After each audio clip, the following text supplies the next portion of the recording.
इसी रीजन से 2008 की बहुत इंपॉर्टेंट जेनेटिक फाइंडिंग भी आती है। FOXO3 जीन का एक वेरिएंट जिसे FOXO3A कहते हैं बहुत मजबूत तौर पर लंबी उम्र से लिंक्ड पाया गया। लेकिन सबसे लंबे अरसे तक जीने वाली कौम का मतलब सिर्फ लाइफ एक्सपेक्टेंसी का वर्ल्ड रिकॉर्ड होल्डर नहीं होता।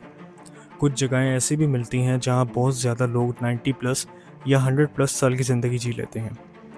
साल 2000 के आसपास इन जगहों को डेमोग्राफर्स माइकल पोलैन और जेनी पेस ने मैप्स पर ब्लू इंक से सर्कल मार करके ब्लू जोन्स का नाम दिया था। ये टर्म उन्होंने मार्च 2000 में इंट्रोड्यूस किया और 2004 में इसका एकेडमिक पेपर भी पब्लिश।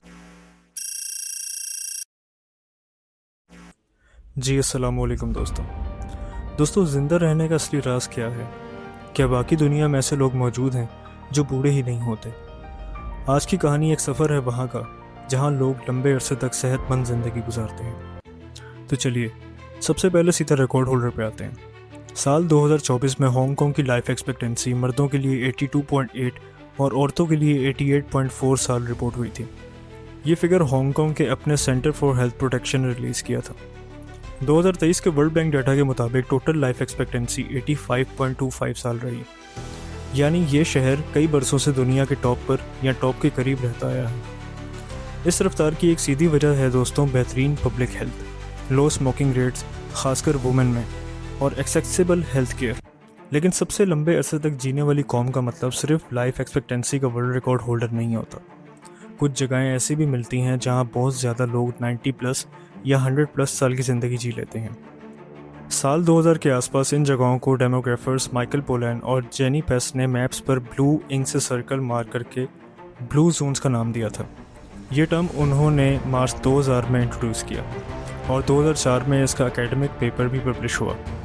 फिर 2005 में नेशनल ज्योग्राफिक के लिए डैन बटनर ने इस आइडिया को पॉपुलर किया और 2008 में उनकी किताब दी ब्लू जोन्स आने के बाद इस पर मज़ीद प्रोजेक्ट्स आए।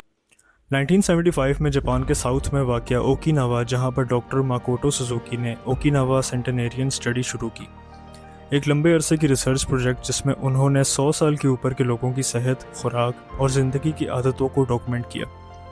वहाँ का एक मशहूर असूल हारा हाचिबू है, यानी पेट में 20% खाने की गुंजाइश बाकी रहनी चाहिए जब आप खाना खा चुके हों। ट्रेडिशनल ओकिनावन डाइट सब सब्जियों, सोए, कम कैलोरीज और ज़्यादा माइक्रो न्यूट्रिएंट्स पर मबनी रहती है। इसी रीजन से 2008 की बहुत इंपॉर्टेंट जेनेटिक फाइंडिंग भी आती है। FOXO3 जीन का एक वेरिएंट जिसे FOXO3A कहते हैं बहुत मजबूत तौर पर लंबी उम्र से लिंक्ड पाया गया, खासकर उन जैपनीज अमेरिकन मेंस ग्रुप में जो क्वाकिनी होनोलुलु हर्ड प्रोग्राम की रिसर्च का हिस्सा थे।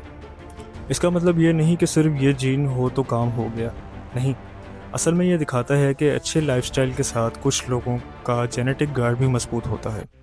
अर्ली 2000s में जेनी पेस और माइकल पोलैन ने इटली के सर्डेनिया आइलैंड की माउंटेन्स में बारबेजिया और ओग्लिएस्ट्रा के इलाकों को स्टडी किया। यहाँ उन्होंने देखा कि मर्दों की लंबी उम्र बहुत अनयूजुअल तौर पर ज़्यादा है। उन्होंने 100 साल से ऊपर के लोगों के रिकॉर्ड्स चेक किए और कुछ जेनेटिक पैटर्न्स हासिल किए और कंफर्म किया कि ये कोई कहानी नहीं बल्कि हकीकत है। इस एरिया में लोगों की रोज़ी रोटी मेहनत तलब काम से होती थी, जैसे बकरी चराना, बहुत लंबे रास्तों पर पैदल चलना, सिंपल मेडिटेरियन डाइट और फैमिली के साथ करीबी रिश्ते। ये सब मिलकर इनकी सेहत के लिए एक मजबूत शील्ड बना रहे थे। अब दोस्तों एक इंटरेस्टिंग खबर, अक्टूबर 2012 में न्यूयॉर्क टाइम्स मैगजीन ने ग्रीस की इकारिया जजीरे पर डैन बटनर का एक आर्टिकल पब्लिश किया था जिसका टाइटल था the island where people forget to die. Researchers ने पहले भी यहाँ के लोगों की कार्डियो मेटाबॉलिक हेल्थ और लाइफस्टाइल को स्टडी किया। धीमा सोशल रिदम, रोज़मर्रा के physical movement, power nap, olive oil और सब सब्जियों पर मबनी डाइट, ये सब मिलकर ब्लड प्रेशर, डायबिटीज़ और हार्ट रिस्क को नीचे रखते नज़र आते हैं। फिर से वही 3 पिलर्स हैं दोस्तों, डाइट, फिजिकल मूवमेंट और सोशल कनेक्शंस। दुनिया की सबसे बुजुर्ग इंसान फ्रांस की जैन कार्मेंट थी, 122 साल 164 दिन। मर्दों में बात की जाए तो जापान के जियोरियोमन किमोरा 116 साल 54 दिन। दोस्तों मैंने इस वीडियो में सोशल कनेक्शंस और अपनों के साथ मजबूत रिश्तों का काफ़ी जिक्र किया है। वैसे ये मैंने खुद से नहीं किया, ये सब रिकॉर्ड्स में मौजूद है। और वीडियो ख़त्म करने से पहले मैं इस एक चीज़ को थोड़ा हाईलाइट करना चाहूँगा। क्या सिर्फ बीमारियों की वजह से ही लोग मरते हैं? नहीं, हादसाती मौत भी तो हो सकती है और इस पर किसी का कंट्रोल नहीं होता। लेकिन दोस्तों हम अपने हाथ में जो है उसे तो बेहतर बना सकते हैं, लेकिन सिर्फ सेहतमंद जिस्म नहीं,